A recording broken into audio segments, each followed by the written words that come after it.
Pasamos ahora a la segunda ponencia de este simposio, también con un tema que refiere la figura de ingenieros a personajes del siglo XIX y sus relaciones. Y vamos a escuchar entonces a Laura Witch con su trabajo. Adelante. Brevemente, y antes de iniciar, mis trabajos acerca de ingenieros siempre se vincularon con la historia de la educación, y el objeto de estudio en particular es trabajar sus escritos, pero siempre vinculados con la relación con los trabajos de su maestro, José María Ramos Mejía.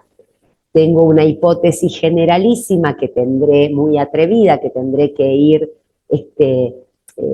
atrapando, ¿no?, en sucesivos trabajos, que establecería una cierta correspondencia entre las producciones de José Ingenieros y las primeras de José María Ramos Mejía. Habría una correspondencia entre unas publicaciones y otras, o recepciones muy particulares.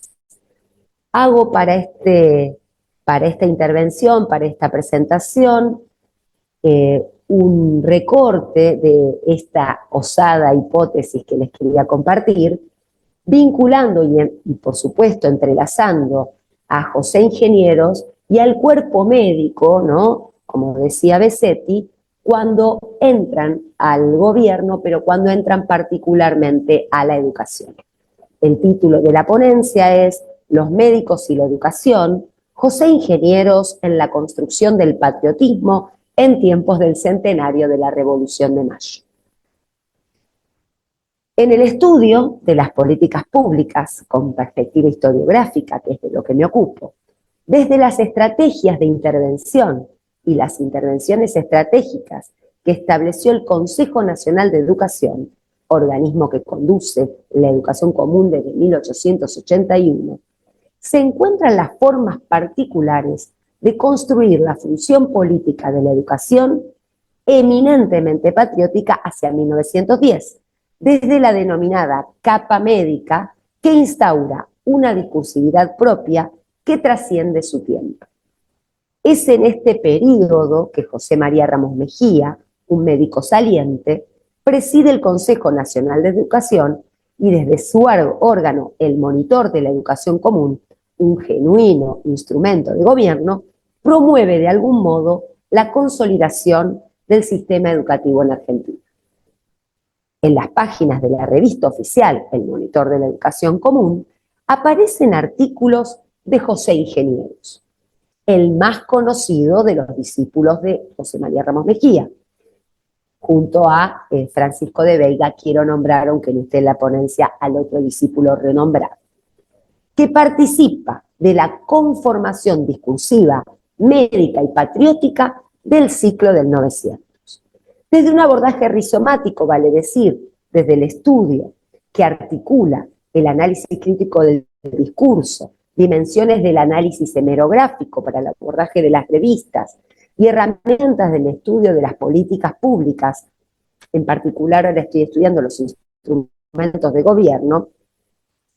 Este abordaje procura entender cómo los médicos debaten e impulsan una discursividad que establece los modos de formar docentes para enseñar en las escuelas de gran parte de la nación argentina.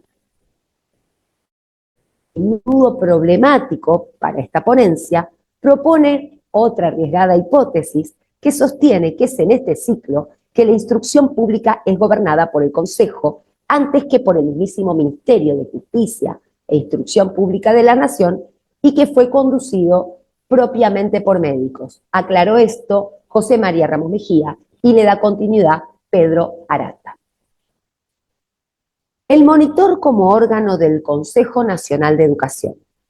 Antes de ubicar a José Ingenieros, nacido en 1877 y fallecido en 1925, en esta publicación oficial, es preciso explicitar la centralidad de la revista entendida como un instrumento de gobierno para la instauración de esas estrategias e intervenciones de las políticas públicas del denominado ciclo de los centenarios. Partiendo de esa hipótesis que sostiene que en ese periodo el gobierno de la educación común es conducido por el Consejo Nacional de Educación, se indaga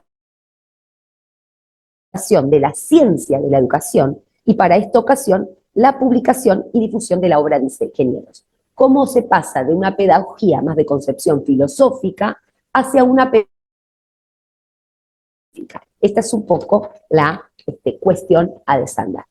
Desde esta perspectiva y empleando algunos recursos de la analítica, se revisan los escritos que conformaron, no en exhaustivo, por supuesto, porque son más, la trama por supuesto, de la función política propiamente patriótica que se produjo en la construcción de la ciudadanía en esos momentos de consolidación de un sistema educativo en plena expansión. A los efectos de recordar la formación de ingenieros y desde donde produce un discurso que se reproduce en el monitor de la educación común o el monitor a secas, como lo voy a denominar a continuación, este médico, reitero, discípulo de José María Ramos Mejía, era nada más y nada menos que de origen italiano.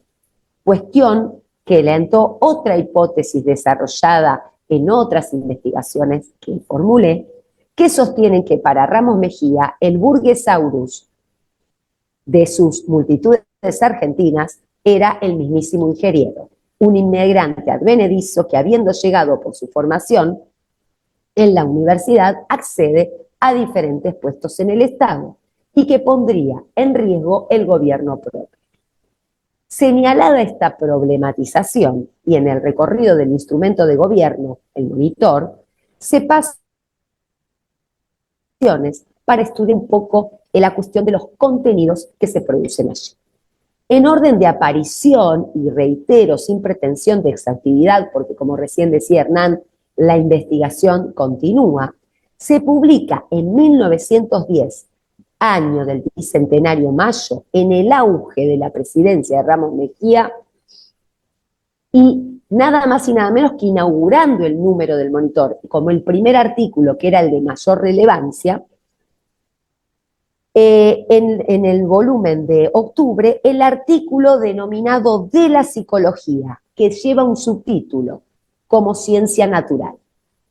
Ingenieros escribe este artículo fomentando la producción de una pedagogía científica. Y se dedica, y voy a citarlo en particular, porque en un párrafo que voy a citar en extenso, la define para formar a los docentes. Dice así: la psicología moderna, después de las luminosas conquistas de las ciencias biológicas contemporáneas, vuelve al viejo concepto aristotélico, aunque por diferentes caminos, afirmando y demostrando que es el alma una función del organismo vivo, cuyas condiciones de existencia y de adaptación al medio determinan la adquisición progresiva de las funciones psíquicas en el curso de la evolución biológica. Pensar es vivir, dice. La vida mental es un caso particular de la biología. Cierro cita de José Ingenieros. Rápidamente y en las primeras líneas de argumentación, la vinculación con su maestro, me refiero a Ramos Mejía, es innegable, cuando en las multitudes argentinas le dedica un apartado a la biología de la multitud y no a la sociología de la multitud como fue nombrado antes. Así es que Ingenieros inicia este artículo recuperando la tesis de su maestro.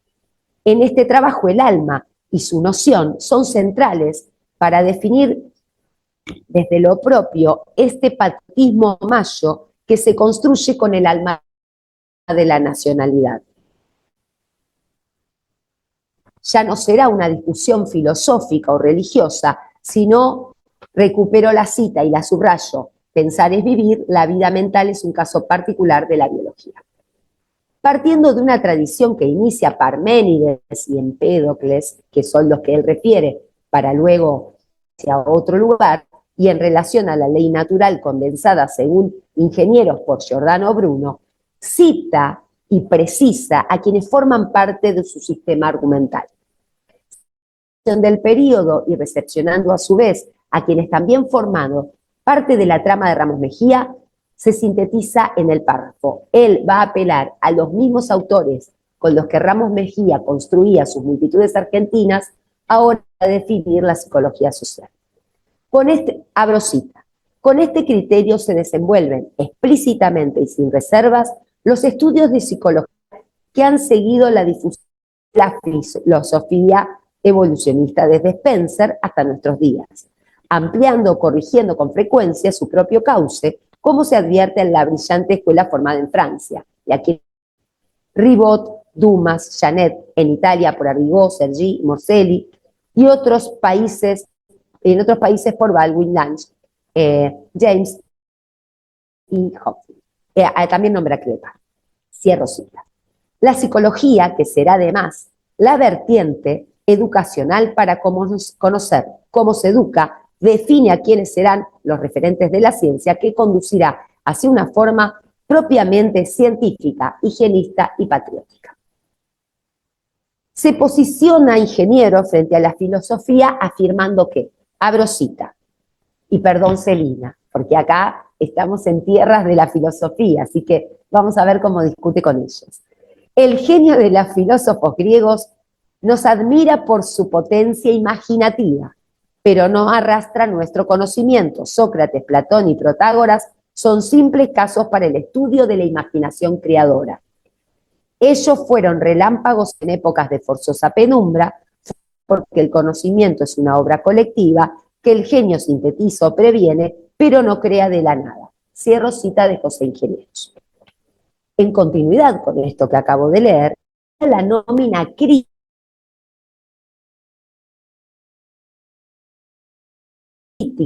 que posteriormente ubicará como el de su filosofía, parafraseando su escrito, dice Ingenieros, que entiende que su modo de pensar la realidad es puramente estético y subjetivo, y de sus obras afirma que son su presentación como grandes imaginativos, creadores geniales, magníficos artistas, en cuyos cerebros surgieron como castillos mágicos esos imperecederos, dice, poemas filosóficos tan significativos como la Ilíada, la Divina Comedia o el Quijote. Los trata como literatura.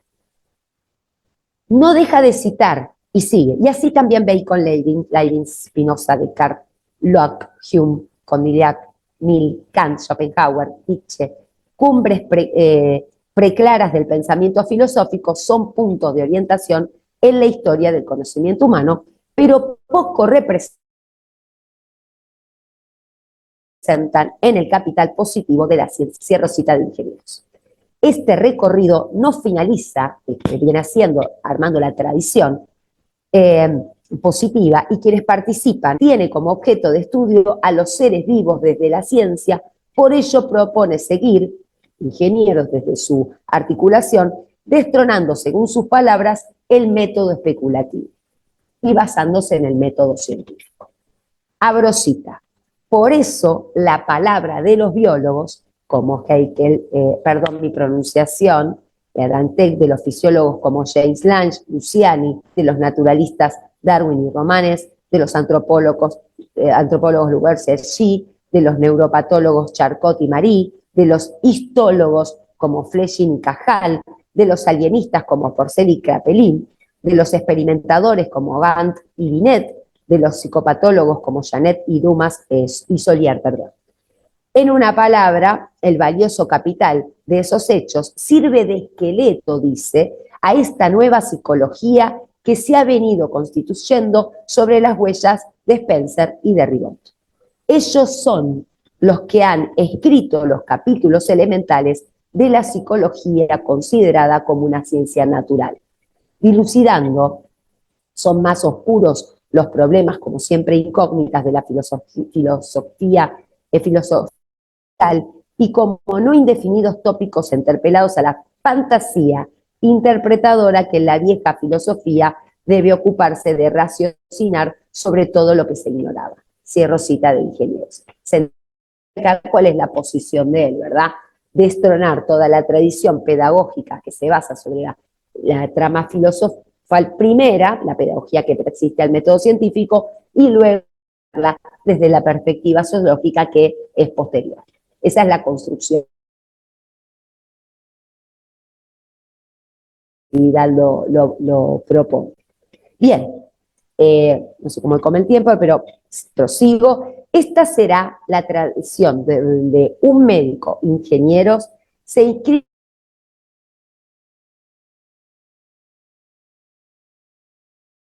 que luego ampliará en su futura central.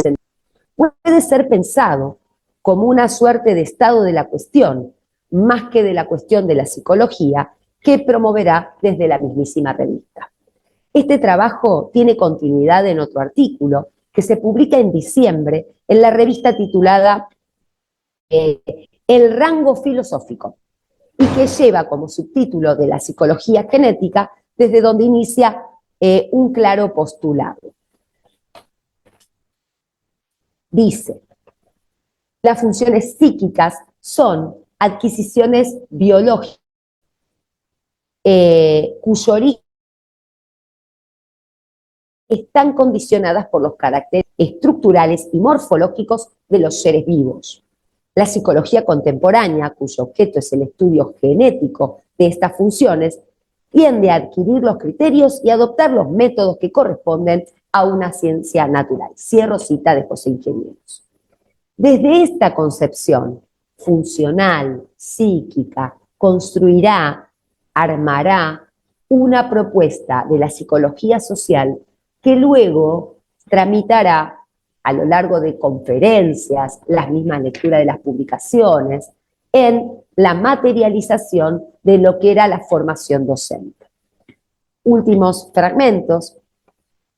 Si bien, y vuelvo a insistir en lo mismo que nos decía recién Hernán, el trabajo es liminar y estoy avanzando en la articulación, ya se están produciendo datos en el análisis discursivo y la aplicación de las herramientas de la hemerografía en relación a la tipología textual que se arriesga como artículos propiamente científicos del período.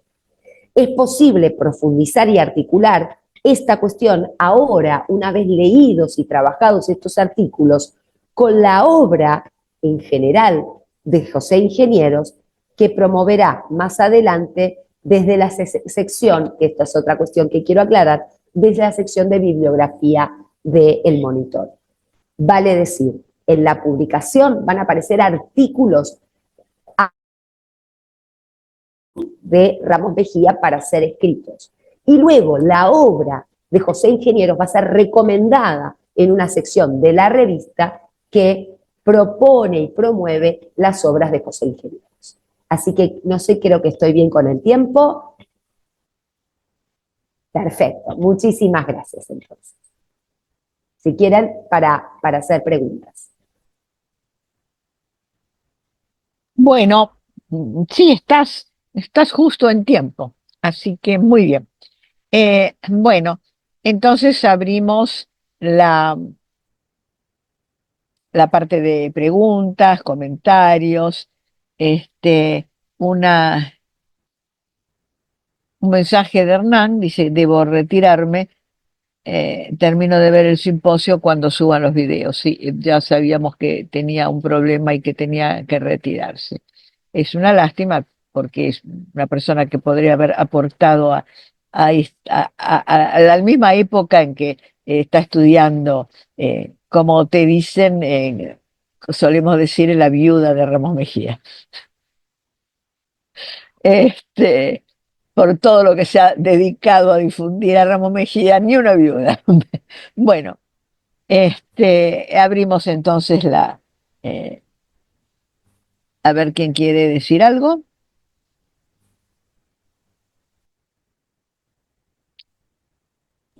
Sí, si me permiten, Sí, sí, adelante. y simplemente, como yo conozco los trabajos de Hernán y de Laura, cuando los escucho sé perfectamente que siguen una, digamos, tienen una línea de trabajo y siguen abriendo distintas puntas para alimentar la misma línea de trabajo.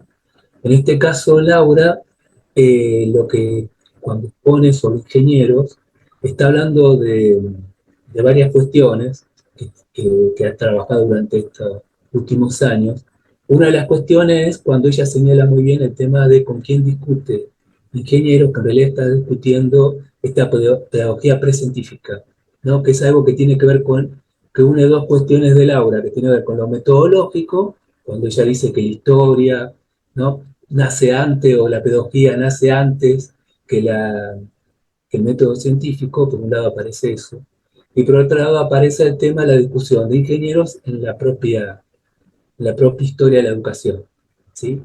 Entonces me gustaría si Laura podría explicar un poco mejor cómo se inscribe este trabajo dentro de su investigación más general.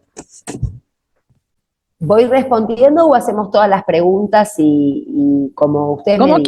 Como quieras, lo Bueno, importante es que quedan 5 minutos nada más, así que voy a hacer si no hay síntesis. otra, yo quería hacer una Dale. minimísima pregunta, el tema de cómo ves vos esta importancia de médicos que trascendiendo su tradición, incluso de trabajo laboral como médicos, se han dedicado, han intentado hacer aportes a la filosofía en una época en que justamente, por lo que yo sé de historia de la medicina, justamente no era para nada bien visto en los estudios de la Facultad de Medicina. Entonces no deja de ser una actitud así contestataria, ¿no? Que se dan ambos y que en otros, ¿no? Por supuesto, Ludet, por ejemplo, después en el 18, ¿no? Eh, ¿Cómo lo ves? Brevemente, porque nos quedan 5 minutos para no irnos demasiado de tiempo. Eh, Somos en la última ponencia, en la última sesión del día, así que si nos vamos un poco de tiempo no pasa nada, pero como las personas tienen que hacer, tampoco nos podemos extender tanto. 5 minutitos para terminar. Gracias. Sí, brevemente y para dar respuesta, en principio para tomar la pregunta de Alejandro, la cuestión es, la historia y la pedagogía son preexistentes al método científico. Entonces, el método científico es una imposición. A Heródoto, esto lo comentamos hasta en las clases, ¿no? A Heródoto también le preguntaba cuál era su método de estudio y su objeto. A los pedagogos, al que acompañaba el PAI 2, no le preguntaban cuál era su sistema, ¿no? Son análisis posteriores y la pedagogía era un deber ser. Entonces, a partir de la sociología, a partir de la imposición del método científico, aparece un requerimiento a estas áreas del conocimiento preexistentes a revestirse de cientificidad, a tener objeto de estudio, a tener un método de abordaje, ¿sí? Es un poco lo que ocurre. Y acá se ve el cambio, por eso esto es sumamente interesante, por eso le pedía disculpas a Celina cuando yo nombro los filósofos, porque hay una estudiosa de todas las personas que yo nombré Celina, por eso le pedía disculpas porque lo que sea ingeniero, que era un atrevido.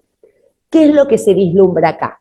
Esa transición, a través de la evidencia de lo que escribe, podemos ver cómo se desecha eso que estaba inspirado en los pensadores anteriores y cómo había que educar, ¿no? Recordemos, cómo había que educar, era un deber ser, y por otro lado se empieza a imponer esta cuestión de la biología, del conocimiento, de la psicología, para decir, bueno, esto a partir de acá se conoce cómo se aprende, cómo se enseña y a partir de ahí se enseña. Esto es un poco para resumir lo que decía Alejandro. Y yendo a la interesantísima pregunta que me deja Celina, que no voy a poder del todo responder, simplemente una intuición respecto de lo que leo, maravillada por el sistema, y es una de las pocas personas que leyó mi libro anterior, maravillada por el sistema argumental con que Ramos Mejía escribe Las multitudes, hago un análisis sobre la base de qué pensadores él construye las multitudes argentinas. Y muy bien Celina sabe que él lo hace sobre la base de un montón de filósofos. Entonces, lo que empieza a aparecer es cómo estos científicos, al discutir, postulan lo siguiente: yo conozco lo que dicen, o sea, no son discutidores seriales, son personas que pretenden un cierto conocimiento, una suerte de corpus documental que reconocen. Ellos conocen la Divina Comedia, ellos conocen el Quijote, no solo la literatura, tienen una formación holística generalísima y un gran conocimiento, porque además muchos fueron formados por órdenes religiosas que formaban en la filosofía. Entonces, la formación filosófica, y además en términos del razonamiento, etcétera, era un armado propio de estos que después estudiaban medicina. Y por eso pueden apelar a ellos, conociendo las obras, citaban De hecho, yo creo que conté un par de veces a los filósofos que hasta estaban mal escritos en la edición y a los que apelaba Ramos Mejía cuando los citaba. Entonces, sí, evidentemente esta tensión, como bien, esto es para un artículo, ¿no? Nos tendremos que sentar en algún momento, cuando me jubile, Celina. Pero digo, en este punto es central, pensar cómo estos médicos con conocimiento filosófico discutían con los otros médicos y con los abogados y con los filósofos. No sé si fui sintética en el asunto. No, no, de acuerdo, es para empezar a contestar un tema. Soy consciente de que es muy complejo. Apenas yo misma he arañado un poco el asunto hacia la reforma del 18, que de alguna manera tiene que ver con la tradición de los últimos años del siglo, es decir, entre siglos, ¿no? En fin,